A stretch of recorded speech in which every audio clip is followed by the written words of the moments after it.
When you're sick, you don't want to wait in a doctor's office. Skip the waiting room with waitfromhome.com. Brought to you by UMC Physician Network Services. Check into the clinic online or on your phone, and we'll call or text when your doctor's ready. Your comfort is important. Waitfromhome.com.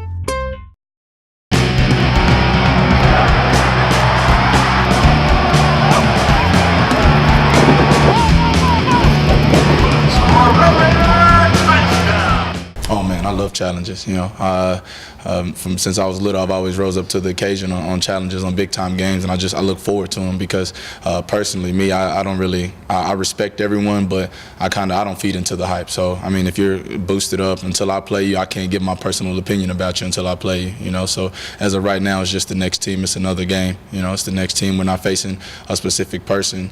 Just going out there and playing West Virginia. And with those words from Texas Tech safety DJ Johnson, we'll get started with another installment of the UMC Health System Avalanche-Journal pregame show. I'm Nick Kosmider alongside Don Williams.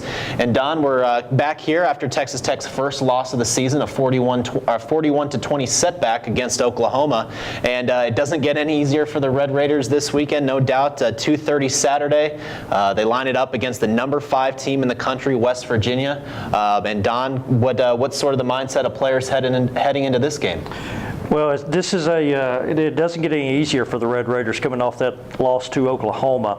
One of the things, though, that kind of surprised some people this week is West Virginia is favored by only 3.5 points in this game, which is closer, a narrower line than some Texas Tech fans might have expected, particularly when you look at what West Virginia has done on the offensive side of the football for this season, and even dating back to that 70-33 win in the Orange Bowl. The last 6 games now, the Mountaineers, in three of those 6 have scored 70, 69, and 70 points. Some serious offense.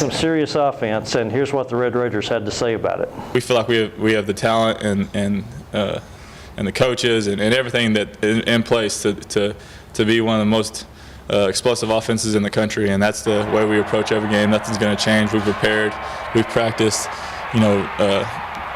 better than I've ever been a part of around here, and it's just a matter of time that we get it all together and we perform on Saturday. He's a quarterback. I mean, he's a good quarterback. I mean, but I don't feed too much into it. I mean, different players play different ways against different people.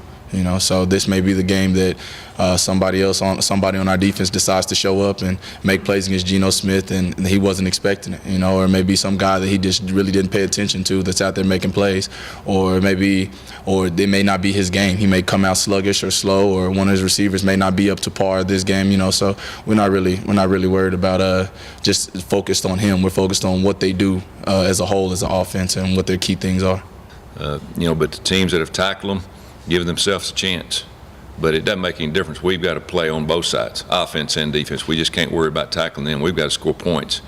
And the last 2 weeks, our offense has not scored points. We won on defense at Iowa State pretty much, and then the last week, offensively, we just couldn't get anything going consistently. And we get in the red zone, we've got to score some points. We can't lay back and kick field goals all the time. We'll now look at our 4 keys / matchups to the game segment. A whole bunch of personnel to talk about and a lot of angles to get to for Texas Tech, West Virginia. Nick, what catches your eye? Yeah, we'll get right started with Geno Smith. Here's a guy who has garnered a lot of Heisman Trophy talk already here early in the season, leading the Mountaineers to a 5-0 start.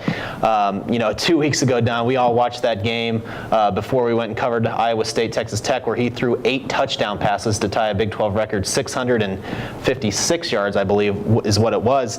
And he's been doing this all season. So a key for Texas Tech, they're going to have to find some way to slow him down. You're not going to stop a guy like Geno Smith. He's a great talent. He can use his legs to get outside the pocket. He has a great arm, very accurate, completing better than 80% of his passes, and can throw the deep ball. So the way that you can disrupt that somewhat is by applying pressure. Texas Tech was unable to do that to a large degree against Oklahoma. Spoke with Delvon Simmons earlier, the defensive tackle, who says, hey, we got to do a better job of just getting in the backfield, at least making the quarterback do something different than he wants to do. You're not always going to sack him, but you got to move him around, and so that's going to be a big key. Yeah, no, Tommy Tuberville said last week after the game that they really did a good job, Oklahoma did, of plugging the A gap, the B gap, making absolutely sure that Kerry Hyder didn't have the kind of game that he had the first month of the season. It's not, of course, just a one-man show with West Virginia and Geno Smith. He has all those big stats because he has a couple of guys who are just phenomenal and fantastic at catching the ball and being off to terrific starts. A couple of small receivers, Tavon Austin, Stedman Bailey. I asked Dana Holgorsen, the West Virginia head coach, back in July at Big 12 Media Days. Since Dana was here at Texas Tech for 8 years, I said, give me some Texas Tech comparisons to these two receivers. And he said, they're kind of small, quick guys like Nehemiah Glover, of course, who had great acceleration, and also Wes Welker, who Texas Tech fans know all about him. Yeah, I mean, these two guys are about the same size as Nehemiah Glover and Wes Welker, and they're putting up numbers that are every bit as good as those former Texas Tech receivers. Going into this week's game, Tavon Austin, who is a young man from Baltimore, 58 catches, 662 yards, and 8 touchdowns. If you think that sounds, 58 catches in less than half a season. Impressive. On the other side, you have Stedman Bailey, 49 catches, 710 yards, 13 touchdowns. Now, if you're wondering what's the NCAA record for most touchdown catches in a season, in Division I, it's 27 by Troy Edwards, the former Louisiana Tech receiver. So Stedman Bailey is on pace to get right at Troy Edwards' NCAA record. So obviously Texas Tech does not want to help those two guys add to those numbers. These couple of receivers are really quick. Eugene Nebo so far has been kind of quietly consistent, and Cornelius Douglas on the other side was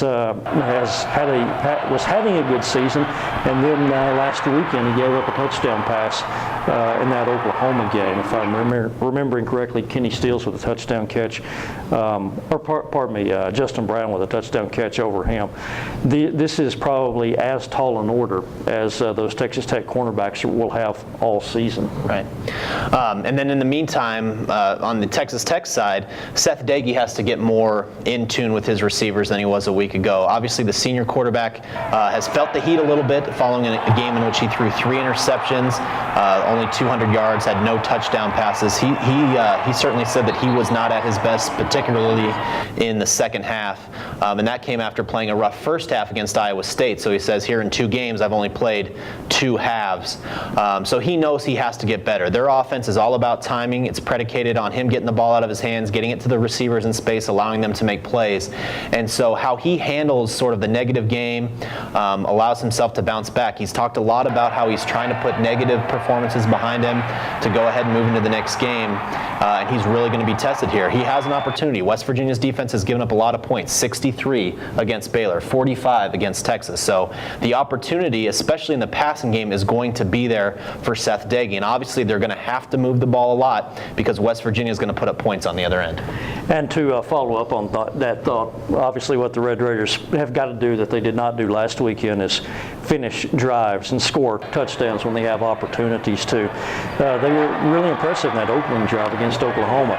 Take it down the field, they mixed the run and the pass and stuck it in the end zone with a touchdown run by Kenny Williams. And then after that, they were still moving the football between the 20s, but they bogged down a couple of times and had to have Brian Buston kick a couple of field goals. And in a game in which Oklahoma goes on to score 41 points, field goals are not going to win it for you. And that has been a kind of theme that Tommy Tuberville has harped on from the moment that game ended all through this week, is that they have to put drives together, they have to put plays together, and then they have to take advantage of their opportunities. I wrote earlier this week about the similarities between the game Saturday against Oklahoma and the game last year against Texas down in Austin. Same sort of thing. Red Raiders moved the ball between the 20s in that game, had 400 yards of offense, and there were a couple of times when that game was kind of still within range that they had to kick field goals.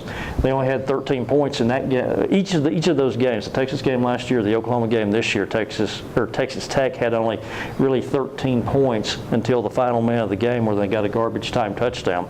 And that's something that they are going to have to do better against West Virginia. But as you pointed out, the big question mark about the Mountaineers is defense, and if the Red Raiders can only score 20 against West Virginia in this game, it's going to be, I think, symptomatic of some real offensive problems. So no doubt Texas Tech has to finish better. We'll finish up right after this commercial break. When you're sick, you don't want to wait in a doctor's office. Skip the waiting room with waitfromhome.com. Brought to you by UMC Physician Network Services. Check into the clinic online or on your phone, and we'll call or text when your doctor's ready. Your comfort is important. Waitfromhome.com. Welcome back, everyone, to the UMC Health System Avalanche-Journal pregame show. Now time for predictions and prognostications. Now let's get to the Big 12 Conference. There's some good games this week and some games that are likely to be some severe blowouts. And let's start with one of those first guys. Oklahoma State goes into Kansas, and Charlie Weiss is starting to have a bad time as the head coach of the Jayhawks. Doesn't like the student newspaper. Doesn't like a lot of things. I don't think he's going to like Oklahoma State's offense either. Yeah, I mean, he had to know that this is what you're kind of walking into at Kansas. So much rebuilding to do, offense, defense, special teams. It's all been kind of a mess for the Jayhawks last year, and I think Charlie Weiss needs to spend a little bit less time criticizing the student newspaper and a little more time worrying about who he has coming into town. And Oklahoma State is a 2-2 team that I think is much better than that record would suggest. Their offense is one of the best in the country, even after Brandon Weeden and Justin Blackman graduate to the NFL. So I obviously like Oklahoma State in that game. I think regardless of who gets to start a quarterback for Oklahoma State, way too much weaponry. They scored a lot against Texas and maybe should have won that game going back on that. I think they're going to go forward and take care of business, and KU, they're not going to hold with them. Don? You guys mentioned Charlie Weiss in Kansas trying to get the student newspaper no knuckle under. He also has issues with his seniors. He had a practice this week where he had the seniors go lift weights and worked out everybody else. So Charlie's making friends. Already some cracks starting to show in the Jayhawks. Yeah, Oklahoma State in this one. All right, another one should be a pretty, I don't know what the word is. Is animosity a good word, Don Williams, when you describe TCU and Baylor's relationship over the last few years with conference realignment? There were some things said, and this week the Horned Frogs, they got a whole mess of problems. Their quarterback is done for the year with some substance abuse issues, and they're going to go into Waco, Texas. Nick, high-powered Baylor offense. Yeah, and obviously this was one of the great games of the year last year, the first game of the season, where we kind of got to see RG3 for the first time. And, he had played before, but obviously that was when the nation kind of got wow, this guy is going to be a top player. And, I think that this game it could have some sort of similar high-scoring capabilities, but I think with Pahal not playing right now and them trying to break in a new quarterback in Trevon Boykin, that's just a lot to ask going to Waco. And we've seen Baylor can score. I mean, they can put up offense with the best of them, and I think TCU is just reeling a little bit too much right now to be able to go to Waco and pull off a win. I like the Bears. Yeah, Baylor, one of the best offenses in the country right now. I think way too much firepower, way too much turmoil for TCU. Baylor wins that one big, Don. I said last week, and I can say it again this week, TCU for a month now has not scored 30 points in a game. They've been stuck in the 20s, and without Casey Pahal, I don't see that getting any better. And therefore, if you can't get to 30, you're not going to beat Baylor, I don't think. So I got the Bears too. All right, now let's get to the ranked teams in the conference, and we'll start with a feisty game that a lot of people are kind of circling, maybe thinking there's some upset juice brewing. How about Kansas State going to Ames to face Iowa State? Yeah, I like this matchup. It's two teams that like to do the same sort of thing. They like to run the ball with their quarterback, play good defense, great linebacker play for both teams. So they're kind of almost mirror images of one another. That being said, I still like Kansas State. I think their personnel in that run game and Colin Klein is just a difference maker. Iowa State coming off a big win at TCU, and obviously we know that they're good. We saw them. They play great defense. It should be a low-scoring affair, but I like Kansas State. Yeah, way too much veteran leadership for Kansas State, and they just don't make mistakes. They don't give people an opportunity to beat them, and I got to lean the way towards the Wildcats in that one, Don. I've heard some talk this week about Iowa State. Is this their Oklahoma State game of last year, where the Cowboys went into Ames riding high, and Iowa State took them down? Now, Iowa State has made one personnel move, obviously, that we're on board with, and that's they took out Steele Jens and they inserted Jared Barnett at quarterback, and immediately the offense got better. one of the other factors there, of course, and we talked about this a couple of weeks ago, that crowd at Iowa State is legit, and those people are really fired up and make that place a noisy, tough place to play. However, the last couple of years, Kansas State's just shown over and over and over that tight, close games, they always come through, and I think they do again. All right, now that time of year again, we got to turn our focus to the Texas State Fair, and in particular the Cotton Bowl, Oklahoma, Texas. And gentlemen, to be frank about it, this is probably a national title and Big 12 Conference Championship elimination game. Nick Kosmider? Yeah, this game always seems to have a ton of meaning to it. The Red River rivalry, I've been practicing saying that. Very good. Yeah, getting better at it. Man, this game was tough for me to pick. I kind of went back and forth on it. We saw Oklahoma last week kind of shake off whatever demons they might have had after that loss to Kansas State by playing really good defense, being able to do almost whatever they wanted to in the passing game, and just being really disciplined, forcing turnovers. Texas, for all the talk about its defense, it's been giving up 30s and 40s and points per game, and so I think that Mac Brown came out and said this week, well, I never said this was going to be one of our greatest defenses. It was everybody. Okay. It was everybody in the media that said that. It's our fault. But that being said, they have talented playmakers on that defense, and I think it's kind of getting to that point where they feel like their backs are up against the wall a little bit. And I like Texas in this game. I think that David Ash, with his improvement, and obviously the running backs that they have, Jonathan Gray starting to get some real action. He could be a difference maker, and I like Texas to squeeze out what should be a very close win. We had the advantage of watching Oklahoma last week in person, and that's going to be the deciding factor for me. I think they got a lot of things worked out last week and really showed that they are the team people maybe thought they were before the season. The defense matured a lot, had a lot of good stops on Texas Tech. I think they carry that momentum into Dallas, and they beat Texas. Don Williams.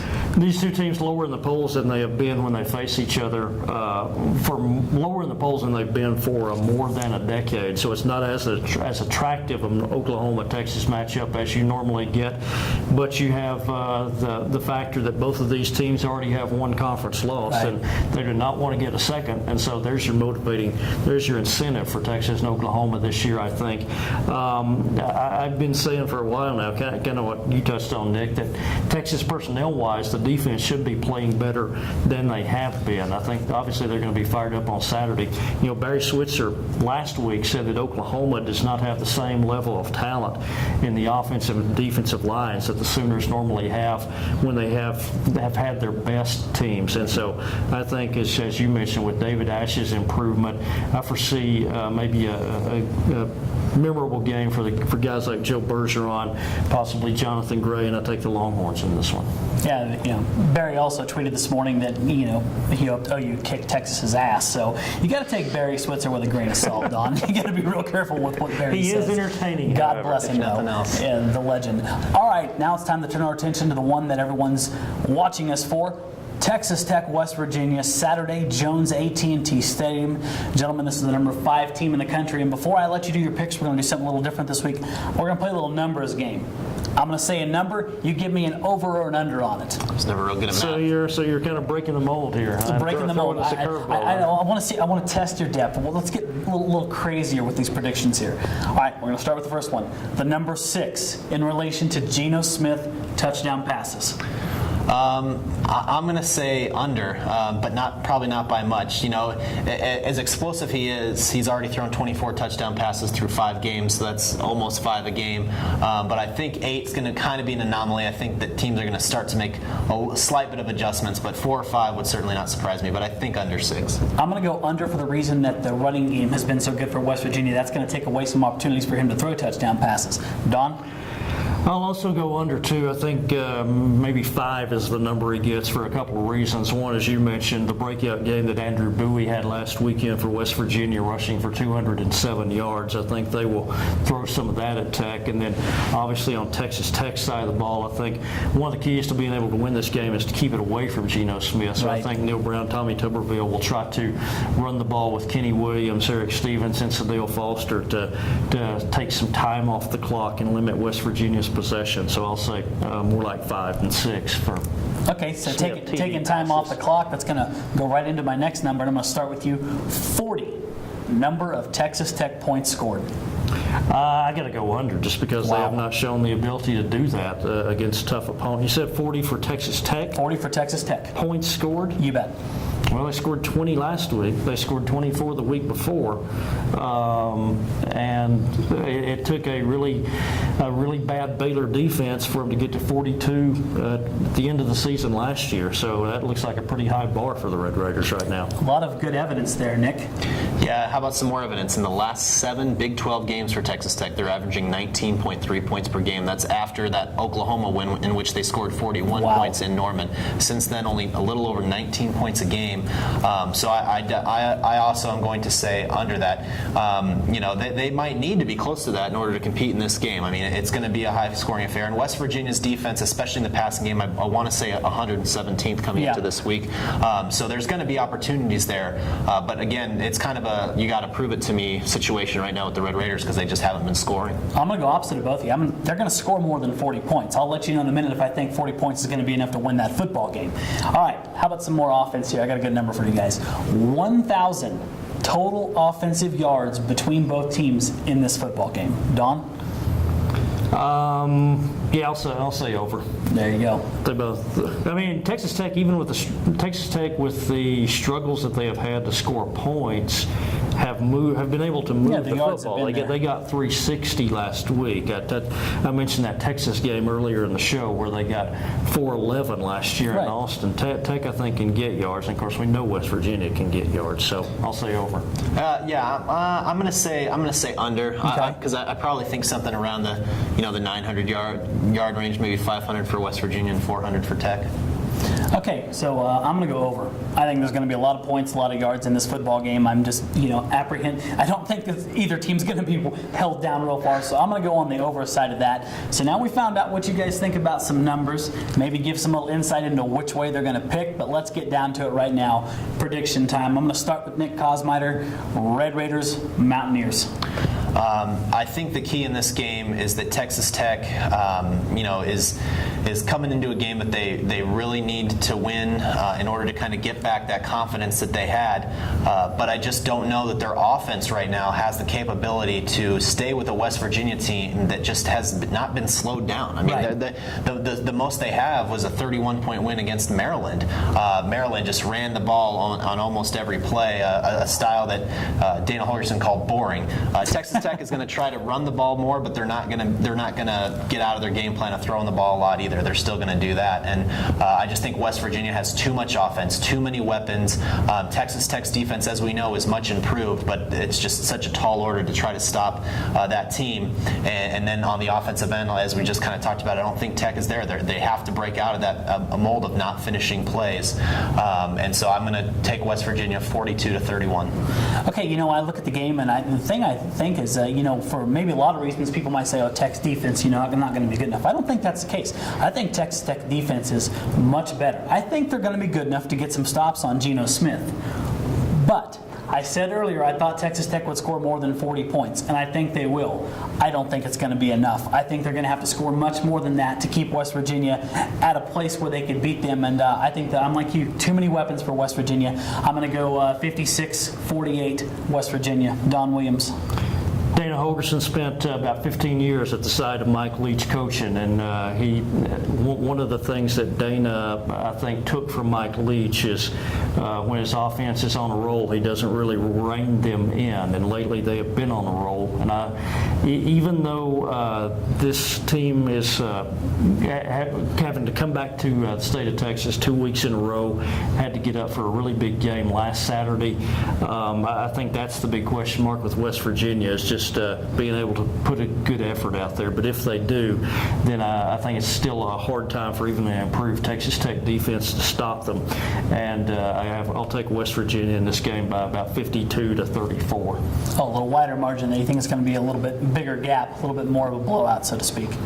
Again, until Texas Tech shows me that they can really score and stick it in the end zone and score a bunch of touchdowns, they're limited by that inability to finish drives right now. So Nick, he says a little wider there, and then another aspect here that you and I have talked about, Don's talked about, and you actually talked to Coach Holgorsen about this. Maybe some incentive on Dana's part to come in here and try to break a scoreboard too. Well, he said that I'm 5 years removed. I'm three jobs removed from my time time here at Texas Tech, where he spent 8 seasons as an assistant and offensive coordinator.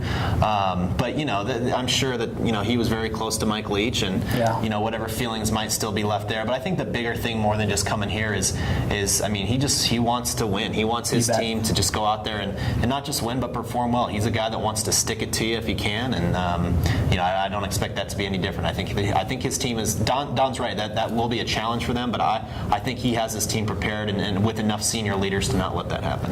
Well, there you go. All three of us pick West Virginia. You can see our Twitter handles and addresses at the end of the video and send us all kinds of hate mail and tell us why we're wrong. We'd love to have the interaction. But in the meantime, it's just a prediction, and that's what we're here to do. But we're going to have coverage of the real deal for you Saturday from Jones AT&T Stadium.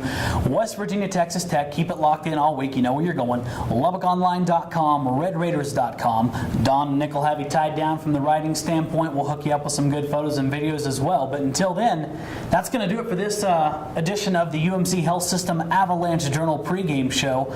We'll see you Saturday from Lubbock. Have a good day.